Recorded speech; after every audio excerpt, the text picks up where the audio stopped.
Hello everyone, I am from CSE department Rubalji. I am talking about search algorithm in artificial intelligence.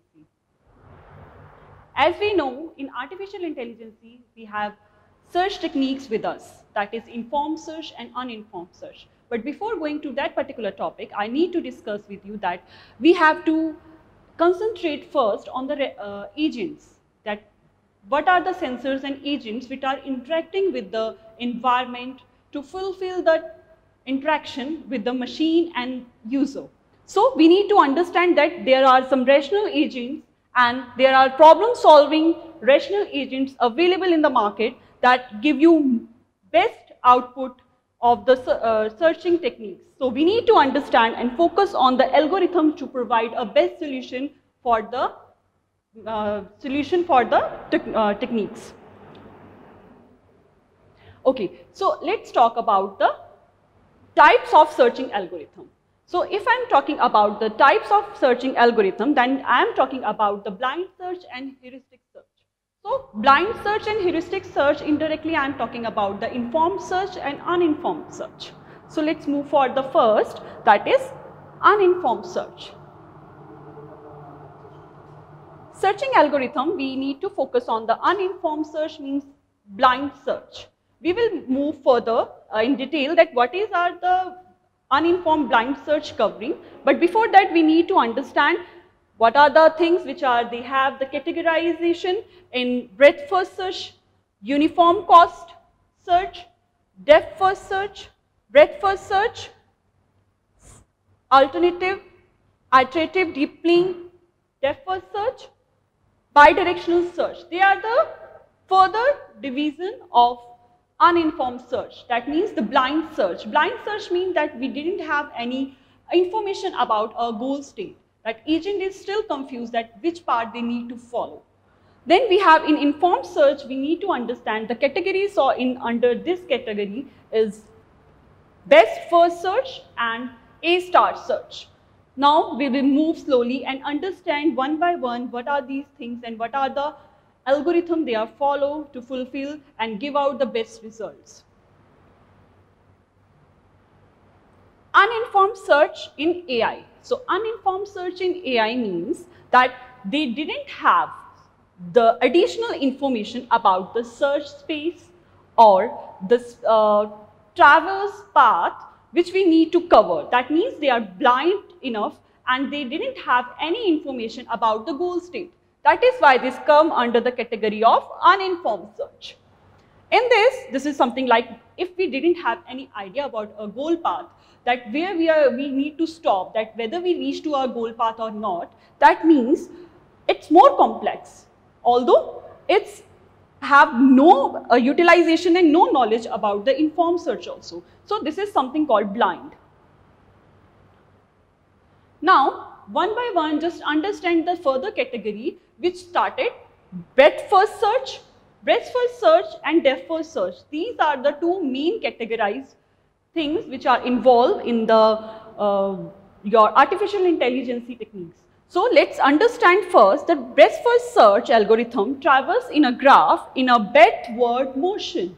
So breadthward motion means that we have a shallowest node with us, right? So that means the technique which we are using here, that means we are using queue data structure.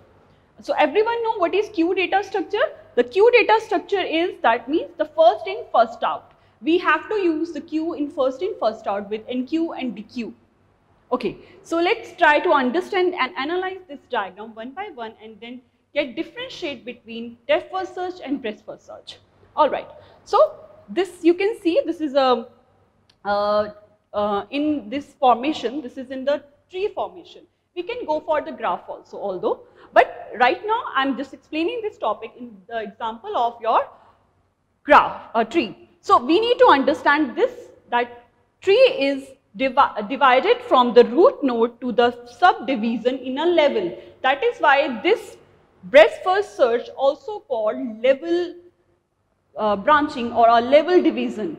So the root node is starting from this side to the A and to the B. The next movement from A to B, that means this covering this level only. Then the next level, then whenever we see this, after this level, we need to move further C, D, G, H. So the next level for covering the graph is this level. Then after this, we need to move for the E, F, I. Then at the last, we need to the last level. That means we need to go for the K node.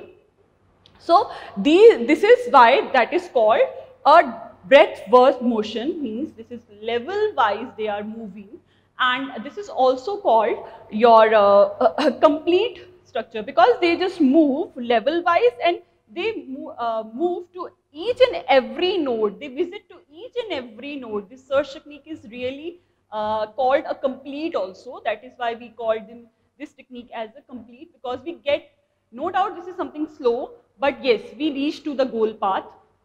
Whatever the node we want to reach, they just reached a particular path, but there is just some time consuming also. So, okay, so this is the algorithm, how this will move and what are the things which you need to understand while dealing with the breadth-first search algorithm. Alright, so let me start this.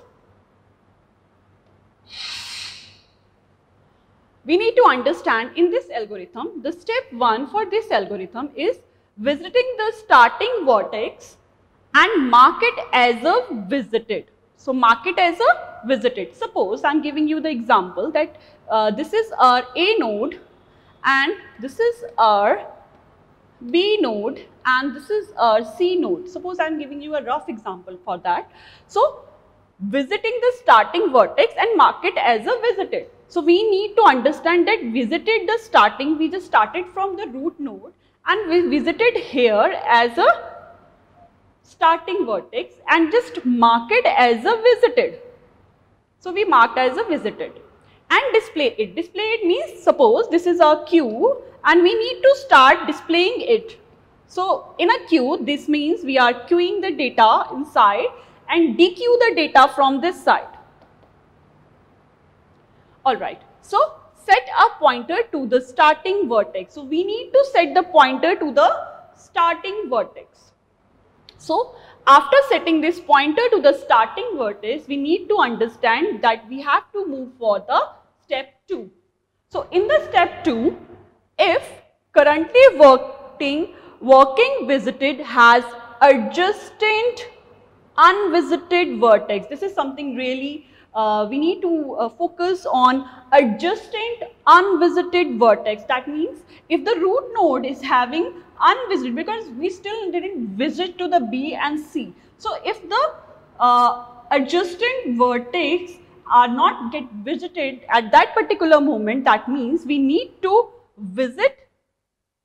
So we need to visit to the unvisited vertex and mark it as a visited. So we need to move further here to the B node and we have to mark it as a visited. So we marked as a visited. Alright. So A is already there. When we marked as a visited, insert into the queue. So insert into the queue, that we have to insert B after the A. And enqueue means we just enqueue here. So what we did, we enqueue here and display it. So we displayed and we can just generate a separate display list and we just started that A and B. So these are already in display list. Like this only, we need to move to the level wise. Suppose we have some other also node with us, like after this we have a D and E node with us. Then we need to understand we didn't need to move to the D and E directly after B. We need go wise, level wise, breadth wise. So after this we need to visit as a C. So this will, because this is just a else loop, this is a if else loop. So this situation is considered to be as a true, means this considered as a true situation. So we need to visit this, then else is considered to be as a false. But still we didn't have the false circumstance in the if condition. That means we need to come out from the loop and again go to the same step. Alright. So again we need to go through once that we need to understand that now this will again move like the again method that if the current working vertex, so what is the current working vertex? That is A only, because pointer is set here only. We already set it the pointer in a step 1, right? So step 1 we saw that this is a pointer. So pointer is here only. In this pointer already visited here but yet not visit here.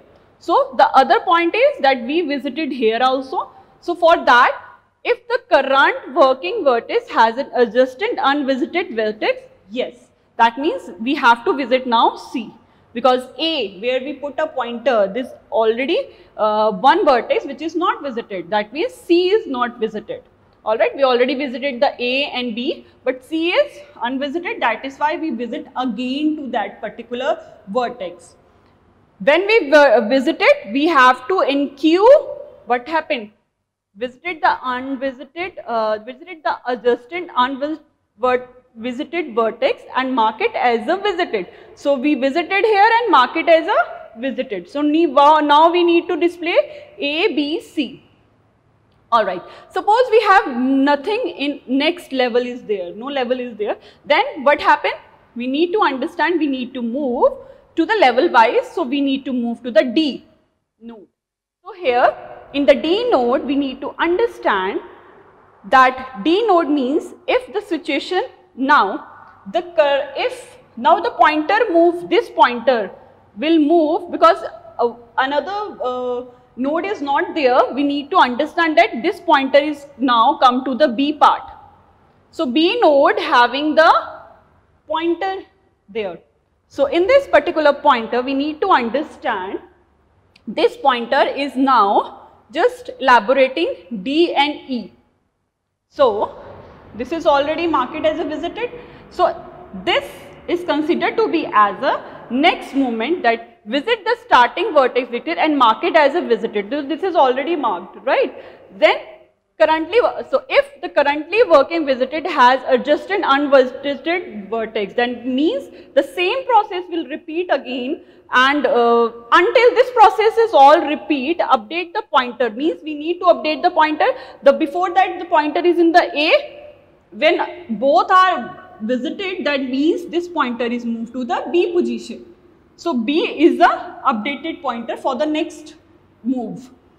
So update the pointer, we already updated the pointer to the B position and the first element in Q, and remove the first from the Q. So who is the first one to remove? So A is the first one to remove. Side by side, when we are enqueuing the data inside, then we need to dequeue also, so that we just empty this queue. So we remove this. So we remove this, then later on we remove this, later on we remove this, then same with the D and same with the E. So repeat the rule 2 until Q is empty. So this is the algorithm for the same. Alright. Next algorithm for uninformed category that we have, that is depth first search. Now understand this depth first search. First of all, we need to understand that breadth first search is just a queue, means FIFO, first in first out. This depth first search is having the conclusion of last in first out, means we are using stag over here, and also called incomplete. Why we call this as an incomplete? Because this is something we need to understand. This technique is totally incomplete, as this is, if they will go deeply, because they are just moving to the one side only, if they will just go to the deeply alteration, definitely we didn't reach to our goal state. As this category depth first search is also come under the part of your uninformed search. So this also called come under the category of uninformed search technique. Okay, so the depth first search means the algorithm traverses the graph in a depthward motion. That motion is deeply going, and when they find that up to the last leaf node, when they find that nothing is there, nothing further division is not going to be there, they will move to the backtrack. They just backtrack and recursively they just follow to the parent node. Okay, let's deeply understand this, and they just follow the stack data structure. Okay. Now, step 1, the algorithm explaining this. In this step 1, put the starting vertex into the stack and mark it as a visited. Suppose, I am again explaining this with the diagram, that A, the same node with the B and C. And this is our stack where we use push and pop operation. So, A is considered to be as a starting vertex. We put this starting vertex into the stack. So, what we did, we just put here and mark it as a visited. So, what we marked as a visited. So, what we did when we marked as a visited, we just colored that particular node. Now, in step 2, if stack, the top, stack means whatever in the top. So, top is there, that is means this is your top. So, stack is there, has an adjacent unvisited vertex. Yes, the stack having adjacent on vertex visited. So, they have the vertex where we didn't visit yet.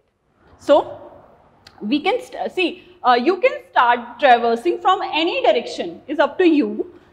Don't get confused that you have to start from the same direction, you can traverse to the any direction. So, this just start from here to the D, and if nodes are there, then they will move further. If nodes, further division of particular node is not there, then they will just backtrack to the same node, then to the C. So, this will move like, they will go from one side to the deep and thus recursively backtrack to the particular root node and cover all the other nodes also. So, visit the adjacent unvertexed vertex and mark it as a visited. So, what we need to move one side to the B part, the B node, and adjacent unvertexed visited and mark it as a visited. So, what we did, we mark it as a visited and push it into the stack. So, what we did, we pushed it into the stack. So, this is our stack where we put B. So, this is something true. So, we will not move to the else situation. Definitely, we will come out from the loop and we will move again to the step 2. Okay, so this will move like recursively. We need to empty the stack also, so we need to apply this. So after that, we need to understand that when we have to visit here to the next node, that means we have to visit to the D, and simultaneously we have to track to the this element. And side by side, when the situation is going to be false, that if the situation is true, that means we need to move inside, else the situation is false. So when the situation is false, when we find that this particular node have nothing else to point out, so they will just move to the one direction only. If the situation is false, then definitely we need to pop the top element of the stack and repeat the rule 2 until the stack is empty. So we need to pop, suppose the next is C, so we need to pop them. So we need to pop the B, and A's remains same because this is considered to be as a root node. So this is considered to be the same one. So this will remove at the end. So this will going to be empty. That particular stack is really important part with the push and pop operation, and we need to understand that we have to follow the push and pop operation here. Okay. So this is just a rough overview to sum up all the technique which I already discussed. So DFS means the depth first search. So depth first search means that I am talking about that we move like this. We started from here to the next node, visited to the next node. Suppose this is 1, 2, 3, 4, 5, 6, 7, 8, 9. So we are like this here. Then we need to understand that we need to visit to the, we need to backtrack, and then we will move. And here we need to understand we move like this direction. to level wise, and we just move like this. So this is something called this, and recursively backtrack when they just find that they didn't have the extra node with them. But here they just go move level wise, this level, then this level, then at the end this level. So there is a big difference between them. Yes, we have a disadvantages and advantages also there. So if I'm talking about depth first search, yes, the depth first search having disadvantages, because if the answer is the 3, if the node having 3, we need to find the third node, number 3 node. So we need to go deeply first from the one side only, as we have the answer beside only. But this is something long, and time complexity is also there. So this is something complicated, but this is something time consuming. So there is some advantages and demerits and merits are there. We need to understand that also.